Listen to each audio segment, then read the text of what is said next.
जोहार, आप देख रहे हैं द न्यूज रेवोल्यूशन, जिसने आपके लिए मुद्दों पर आधारित ज्वलन समस्याओं को दिखाने के साथ साथ ऐतिहासिक तथ्यों पर आधारित महापुरुषों, राजाओं, महाराजाओं के विभिन्न राजवंशों की जानकारियों को लेकर अपने चैनल पर आते रहे हैं। उसी कड़ी को आगे बढ़ाते हुए आज आपके अपने चैनल पर चेरो राजवंश के प्लामू की धरती पर प्रादुर्भाव से लेकर साम्राज्य स्थापित करने व प्लामू के राज सिंहासन पर आसीन होकर न्यायप्रिय एवं प्रजावत्सल की उपाधि से नवाजे गए राजवंश के पतन तक के इतिहास को संग्रहित कर अपनी लेखनी से कॉपी के एक एक पन्नों पर शब्दों की माला पिरोने वाले 80 वर्षीय खाद्य आपूर्ति निरीक्षक से सेवानिवृत्त चेरो राजवंश के वंशज राजेश्वर सिंह की जुबानी। आइए देखते हैं विशेष जानकारियों के साथ आज के इस स्पेशल एपिसोड में महाराजा मेदिनी राय व चेरो का इतिहास द न्यूज रेवोल्यूशन संस्थापक अजय सिंह व उनके सहयोगियों के साथ। जोहार, आप देख रहे हैं द न्यूज रेवोल्यूशन। मैं हूं अजय कुमार। आज हम उपस्थित हैं मेदिनी नगर में और हमारे बीच हमारे काफ़ी पुराने जानकार हमारे समाज से राजेश्वर प्रसाद सिंह जी हैं, जो पहचान के मुहताज नहीं है। काफ़ी पुराने समाज में इनका काफ़ी अच्छा पकड़ रहा। चेरो का इतिहास के बारे में काफ़ी इनकी जानकारियां हैं। हम लोग बात करने का प्रयास करेंगे और इनसे जानने का प्रयास करेंगे चेरो का इतिहास क्या रहा और चेरो का उत्थान कैसे हुआ और पतन कैसे हुआ, उसका कारण क्या है, ये भी हम जानने का प्रयास करेंगे। मेरा नाम है सुरेंद्र सिंह चेरो और हमारे साथ में है त्रिपुरारी सिंह चेरो खौड़िया से, अजय सिंह चेरो दुबा से। मेरा घर है सुआ में। आपके बारे में बहुत सुने हम लोग कि राजेश्वर सिंह चेरो के बारे में बहुत सी जानते हैं। तो क्या कुछ मतलब कैसे कैसे आप लोग संग्रह किए और क्या आपके पास है सबूत वगैरह, क्या मतलब कैसे कैसे आपको लग रहा है चेरो का इतिहास क्या है? चेरो का तो इतिहास बहुत बड़ा है, छोटा है, मगर पहले है ना कि हम सामाजिक स्थिति हम लोग विचार करें। वैसे तो दिखाने का चीज़ है, प्रूफ तो उतना अच्छी तो नहीं होगा वो सब, मगर है ना कि आज चेरो समाज एक समय था कि पूरा नॉर्थ इंडिया में शासन करने के लिए, इसमें अच्छी का नहीं, अंग्रेज का लिखा हुआ है ये चीज़, पूरा नॉर्थ इंडिया में शासन करने वाला था। कहाँ कहाँ के इसका प्रूफ हमारे पास है, मगर है ना कि आज जो पूरा नॉर्थ इंडिया में शासन करने वाला चेरो की आज जो दुर्गति हुई है, पलामू पर शासन किया, उन्हें शाहबाद में शासन किया, नॉर्थ इंडिया में गोरखपुर में शासन किया। आज उसकी स्थिति है कि हम लोगों को पलामू है सो पलामू हुआ, लातेहार हुआ, आज गढ़वा हुआ, बसाया हुआ चेरो का है। पलामू का समझिए कि राज हुआ। पलामू का राजा कौन थे जानते हैं ना? फर्स्ट राजा कौन थे? भगवंत राय। भगवंत राय किसके बेटा थे? सहबल राय के। सहबल राय कहाँ के राजा थे? भोजपुर के राजा थे। और उसका है जहांगीर, जैसे उस समय कौन था दिल्ली का बादशाह? जहांगीर था। जब उस समय है तो पलामू था, शाहबाद था, ये सब एरिया था जंगल पहाड़, इसलिए इसको कोई नहीं छूता था, समझे ना। इसलिए मुगल साम्राज्य के अंदर भी नहीं रहा ये राज्य। आज जो चेरो का जो स्थिति है या परिस्थिति है, वो कैसे बदला जा सकता है इसको? आज की परिस्थिति में चेरो को सबसे पहले तो अपना संगठन को मजबूत करना चाहिए। चेरो का कोई संगठन नहीं है। चेरो का आज न कहिए कि कोई समाज ही नहीं है, इसलिए इस पहले सामाजिक संगठन चेरो प्रस्तुत करे और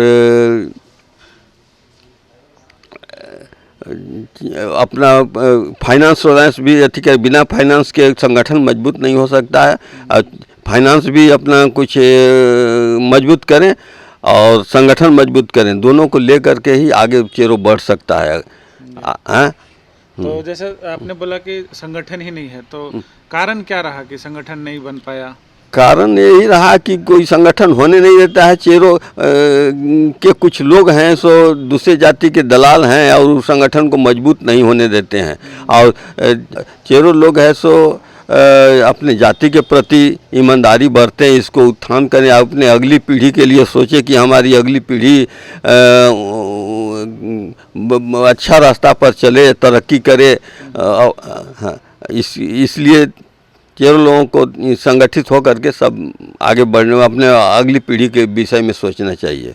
तो आज के जैसे जो समाज की परिस्थिति है, या आज समाज में हमारे बहुत से ऐसे लोग हैं जो अच्छे अच्छे ओहदे पे हैं, अच्छे अच्छे पद पे हैं, पर वो समाज के लिए जैसे होता है ना कि जिस समाज से आप पल बढ़ के बाहर निकले या फिर आज अच्छे पहचान के रूप में हैं, तो आप उस सोसाइटी को नहीं दे पा रहे हैं, जिसको हम लोग अंग्रेजी में बोलते हैं ना, पे बैक टू सोसाइटी। अपने सोसाइटी को क्या दिया, तो उनको, वैसे लोगों को आप क्या संदेश देना चाहेंगे? वैसे लोगों को है कि पहले सभी पढ़े लिखे जो समाज हैं, कुछ सरकारी नौकरी में हैं, पहले वो अपना संगठन तैयार करें। इसके बाद अनपढ़ों के साथ में, चाहे कम पढ़े लिखे लोगों के साथ में, पहले उच्च पद पर हैं, कुछ सरकारी पद पर हैं लोग, पहले उन लोग संगठित हों और समाज के विषय में सोचें और अपने अगली पीढ़ी के विषय में सोचें कि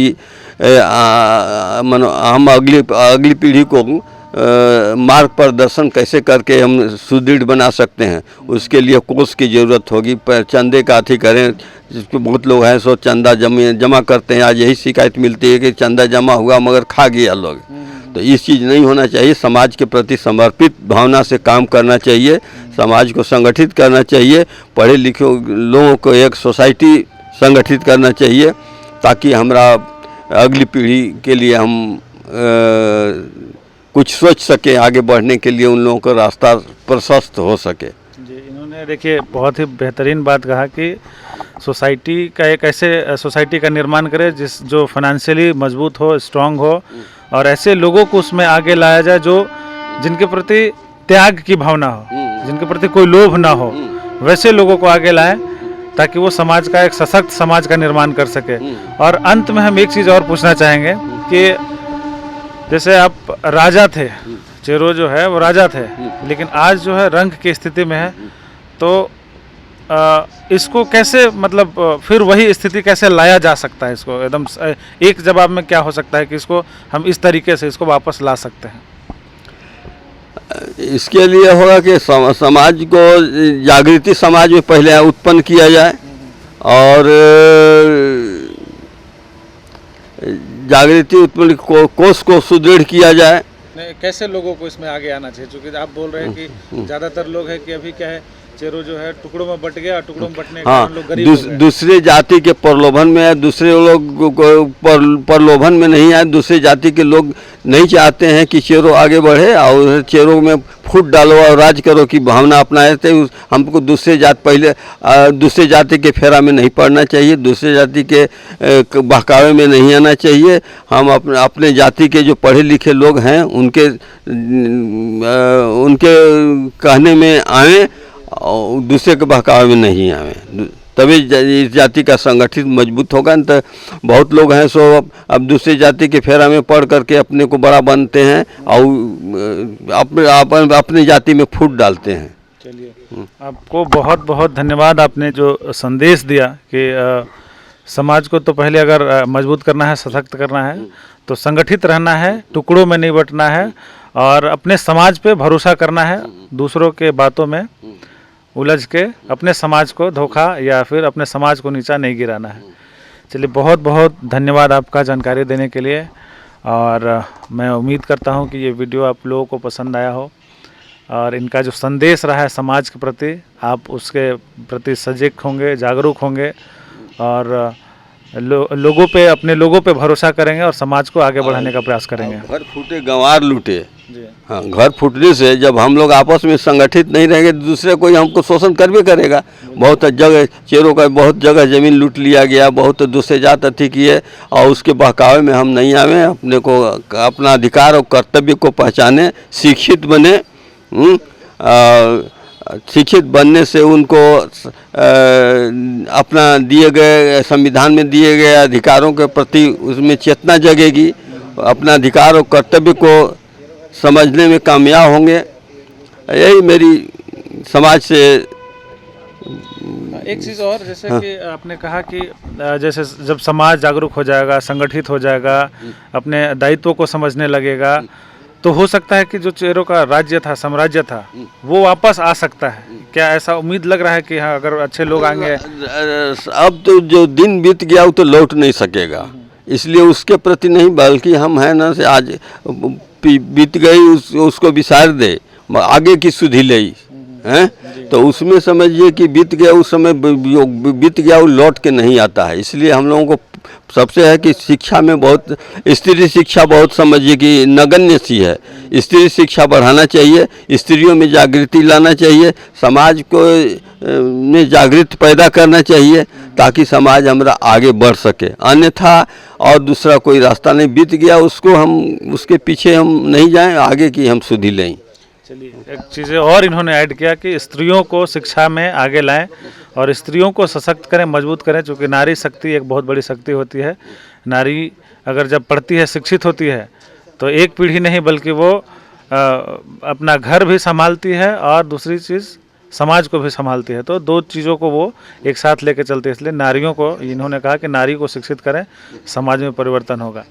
और लास्ट में और क्या संदेश देना चाहेंगे आज के युवाओं के लिए? खासकर युवाओं को यही है कि पढ़ने लिखने में शिक्षा पर विशेष ध्यान दें, समाज के सुधार के प्रति आस्था रखें और मार्गदर्शन करें। जो सरकारी नौकरी में है, अति कर रहे हैं, सरकारी नौकरी में हैं, वो समझ मार्गदर्शन का काम करें। यही हमारी थी, होगा आउट हो गया। चलिए, बहुत बहुत धन्यवाद आपको जानकारी देने के लिए। धन्यवाद।